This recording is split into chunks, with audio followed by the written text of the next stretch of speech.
It's one small step for man. 6, 5. One giant leap for mankind. So what you're seeing is that last orbit. Oh, that looks beautiful. 2020 was quite clearly not that fantastic, but what if there was a way to simply just tell a year to go fuck themselves?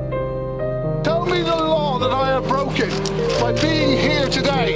Tell me what law. Well, as it turns out, we literally got so desperate, we discovered a way to accomplish paradox-free time travel without breaking physics. So sit down or don't and get ready to attempt and understand this short documentary about paradox-free time travel in 3 minutes.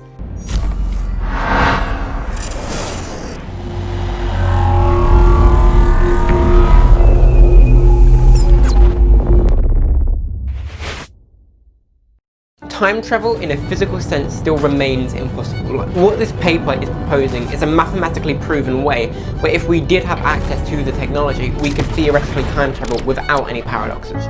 We don't know this for certain, but I'm just going to tell you the facts of the paper and then you can decide for yourself.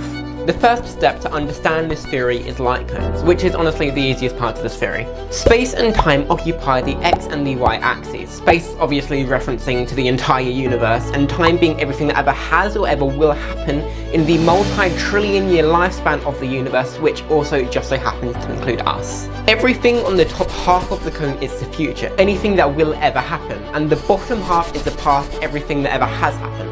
Now, nothing can move faster than the speed of light, that has always been known, and because of that fact, these two lines are on a graph.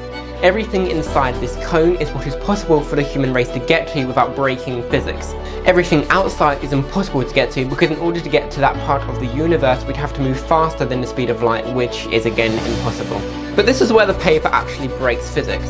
This is what is called a world line, and usually they like to stay inside the cone, but a closed time-like curve is essentially a loop. And what this allows you to do is continue travelling on the world line, but in a loop, so you could theoretically bypass the speed of light, travel outside your light cone, and back inside to your past light cone. One of the ways this is theoretically done is by a wormhole, which is a lot more well known than light cones, but basically is two holes in space-time that connect one part of the universe to another. In case you didn't know, space technically bends, and so imagine it like a piece of paper. There's two holes in space, but because it is folded, they're connected. These wormholes can also be connected through time, however, coexisting in different time periods. So if one end was 500 years younger than the other, if you enter in the 2020 wormhole, you would come out in the year 1520. A better way to visualize all of these different concepts is through one of the paper's diagrams that they included to try and make more sense of it. Imagine all of these little dots here are wormholes, and that line is, like I said before, a closed time-like curve, the thing that allows you to escape your light cone and time travel.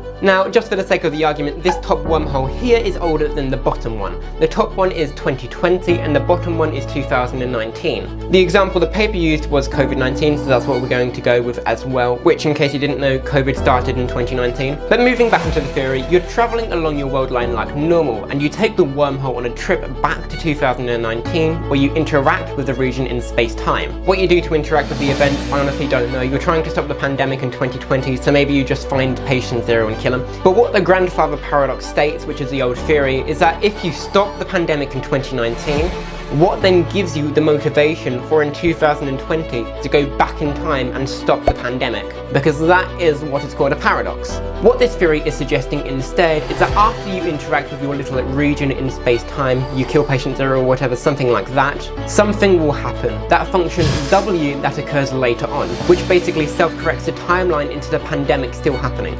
So a new patient zero arises or something similar to that. What this is conclusively saying is that you can change the events of the past, but the results of those events will stay consistent. So if you kill Hitler, a new dictator rises and World War II still happens. Even though the events have changed, you still get the same result of a global war. Now, the real controversy around this theory comes when talking about how in the hell the universe actually goes about self-correcting itself into keeping the timeline consistent. Now, the paper never actually addresses this situation. It never explains how a self-correcting universe could actually work, which is why this next part is even more theoretical than the actual theory, considering that I just developed this off of other theories. But unfortunately, due to time limit, in order to answer that question, you're going to have to watch the animation-free audio podcast-based explanation uploaded immediately after this.